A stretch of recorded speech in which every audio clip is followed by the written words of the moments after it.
नमस्कार, भारत लाइव देख रहे हैं आप और सुबह सुबह आपके लिए बहुत ही रसदार खबर लेकर आया हूं। बोचहा चुनाव तो आप जानते होंगे कि कौन कौन लड़ रहा है। प्रत्याशियों की लिस्ट में गिनाने नहीं आया हूं, मैं आपको ये बताने आया हूं कि बोचहा के चुनाव से बिहार की राजनीति में क्या परिवर्तन आएगा। देखिए, जब भी कोई चुनाव होता है, आपको याद होगा, मैं खास तौर पर उस चुनाव के साथ कुछ घटना जोड़ देता हूँ। मैं जोड़ देता हूँ कि इस चुनाव के बाद इनका भविष्य तय हो जाएगा। देखिए, जैसा कि मैंने आपको बताया था कि उत्तर प्रदेश चुनाव के बाद मुकेश सहनी का भविष्य तय हो जाएगा, और देखिए आज वही हुआ। भाजपा ने मुकेश सहनी की भविष्य की पूरी तरीके से संभावनाएं जो थी एनडीए में, उसे समाप्त कर दिया।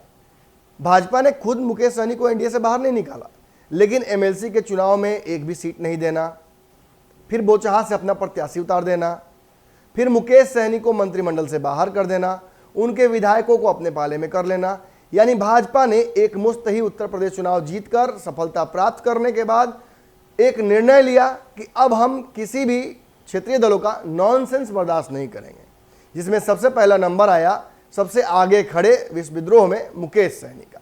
मांझी जी इस विद्रोह को समझते हुए और इस विद्रोह के कॉन्सिक्वेंसेस को देखते हुए धीरे से पीछे हट ली, लेकिन जानकार ये बता रहे हैं कि अगला नंबर नीतीश कुमार का हो सकता है। नीतीश कुमार की पार्टी क्षेत्रीय पार्टी है।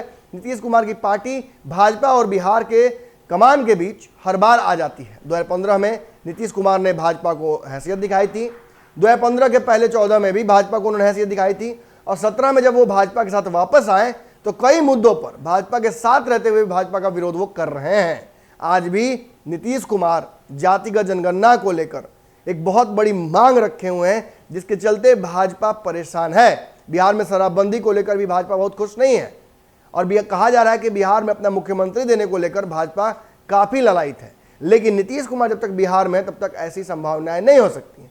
लेकिन बिहार में नीतीश कुमार को सेट करने के लिए भाजपा ने तो कई प्रस्ताव ला दिए हैं। चर्चाएं इतनी गर्म हो गई हैं कि नीतीश कुमार उपराष्ट्रपति बनेंगे, राष्ट्रपति बनेंगे, राज्यसभा जाएंगे, केंद्रीय मंत्री बनेंगे, क्या बनेंगे, ये सारी चर्चाएं अपने अपने जगह पर हो रही हैं। और सबके पीछे बड़े बड़े दिग्गज पत्रकार बिहार के तर्क दे रहे हैं, ऐसे तर्क जिन्हें काटा नहीं जा सकता है। लेकिन जहां ये सारी चर्चाएं हैं, वहीं एक और चर्चा मैं आपको देकर और एक नया विवाद खड़ा करके यहां से धीरे से खिसक लूंगा। विवाद यह है कि नीतीश कुमार इन तीनों बड़े पदों में से किसी एक पद पर तो जाएंगे ही। ये तो मैंने भी कह दिया है कि नीतीश कुमार का बिहार छूटना लगभग तय लग रहा है। अब राष्ट्रपति उपराष्ट्रपति के चुनाव तो जुलाई और अगस्त में होने हैं। केंद्रीय मंत्रिमंडल की बात है तो नरेंद्र मोदी के हाथ में है। नरेंद्र मोदी ने पहले भी ये इशारा कर दिया है।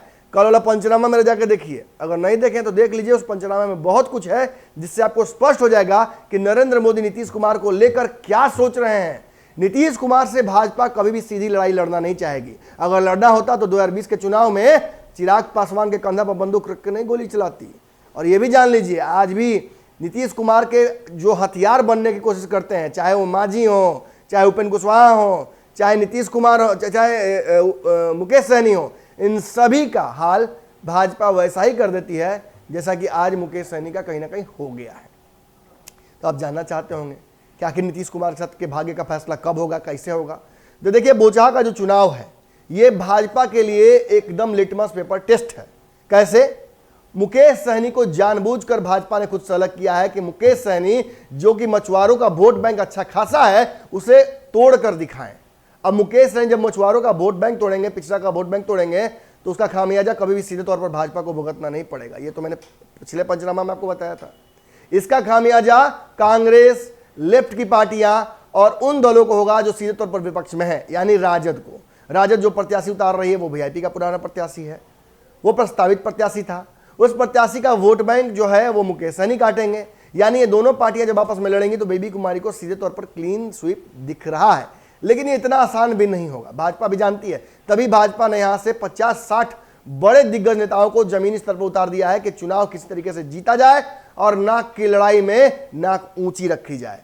लेकिन एक बात जान लीजिए, अगर बोचहा चुनाव भाजपा हार जाती है, तब तो ये जो नया दलितों में डिवाइड करने का समीकरण है उसको फिलहाल ही ध्वस्त कर दिया जाएगा, और गिरिराज सिंह को भी कहा जाएगा कि प्रोफाइल पिक्चर बदल लीजिए सर। लेकिन अगर बोचहा में भाजपा जीत जाती है तो आप निश्चिंत रहिए कि नीतीश कुमार के भविष्य का फैसला जल्दी ही होगा, और नीतीश कुमार को 3 उंगली दिखा के कहा जाएगा उधर लीजिए, कोई एक उधर लीजिए, जो आपके भाग्य में होगा आपको मिल जाएगा। नीतीश कुमार क्या बनते हैं ये तो आने वाले वक्त में समझ में आएगा। लेकिन नीतीश कुमार किस स्थिति में खड़े हैं और कहां खड़े हैं ये तो मैंने आपको बता दिया है। उम्मीद है आपको मेरी खबर पसंद आई होगी। कमेंट सेक्शन खुला हुआ है, जो करना है प्यार तिरस्कार सब कुछ स्वीकार।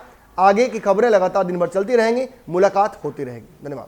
अगर ये वीडियो पसंद आई और वह बिहार के राजनीति और बिहारियत से सरोकार रखेनी तो सब्सक्राइब बटन दबा के चैनल के सब्सक्राइब कर ली। ओजे एगो घंटी बा, ओकरा बटन दबा देला से कुल सटीक और मारक खबर रुआ मुफ्त में मिल जाई।